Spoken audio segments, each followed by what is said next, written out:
Good day once again. Thank you for being part of this community. So right now, what we're going to be considering is the basic things you need to know before venturing into catfish farming. Considering the rate which things is going, let me just say after COVID-19, so many things change and people are trying one or the other business to do to help themselves. And for youths, many of them are looking for means to survive, considering the fact that the job to do is not readily available. Now, many have interest in fish farming, but the question is this business really profitable? And the other one is, can I really make it or survive with this business? So I'm going to be highlighting some basic things you need to know. And when you have this knowledge, it's going to help you to be successful in the business, and it's going to stand or serve as a guide for you while venturing into the business. Number one, you cannot start fish farming without considering water source. You need to have water. And when you're talking about water, some people will be saying, I don't have money to sink a borehole. You mustn't sink a borehole.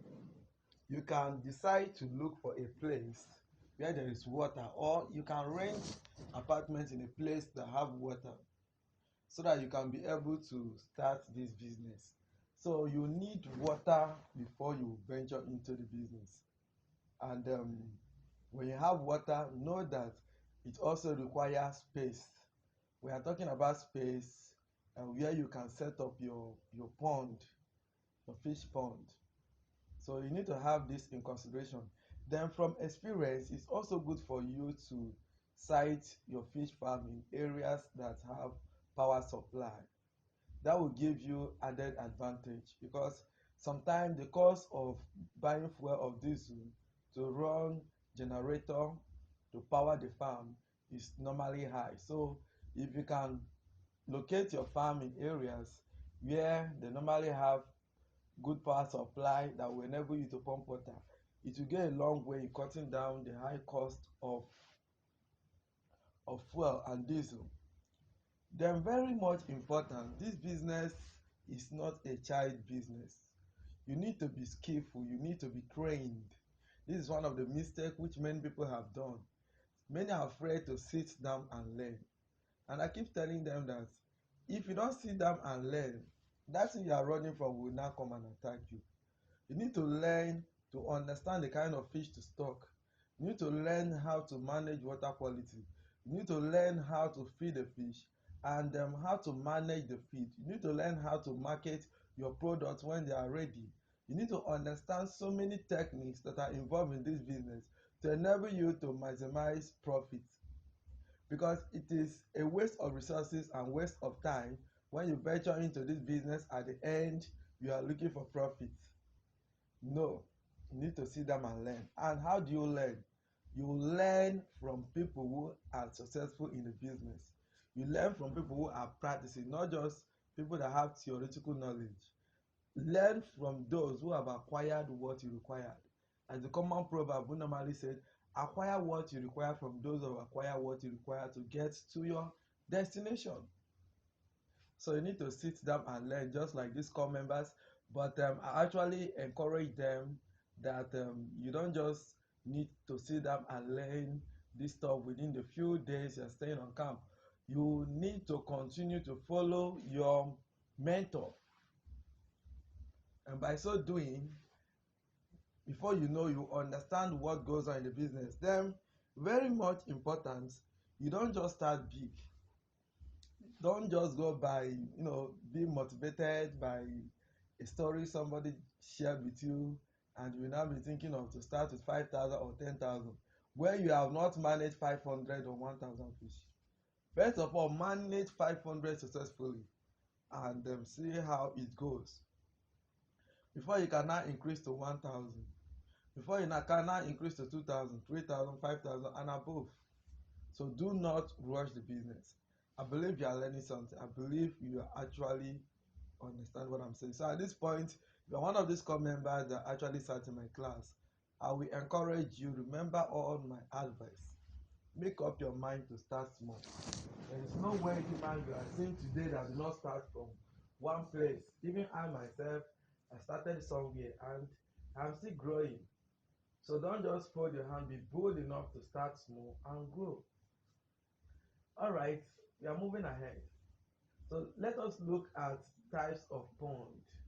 What is pond? Pond are what we use in training these fish. Now we have different type of pond. We have the earthen pond. The earthen pond is the one that we dig in the ground.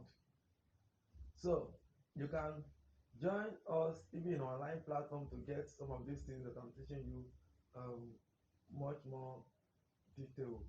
Now the earthen pond are sited in areas that have the ability to hold water. You cannot just go around and see people using earthen pond, you think that any land can favor such a system. It's sited mainly in areas that are waterlogged or close to river, where you can tap water from the river source or from your stream to you know to power or to supply water to the pond. Then this earthen pond, you need to get people who have experience to dig it for you. Then let me just say some things about the earthen pond. Before you stock your fish in the earthen pond, it must undergo some treatment like liming, and which after liming you have to screen them. Screen the pond. Screening is to use net to cover the pond, because when you don't cover it, alligator or a wild animal can enter, even snake. And once they begin to live there, when you stock your fish, they will consume it.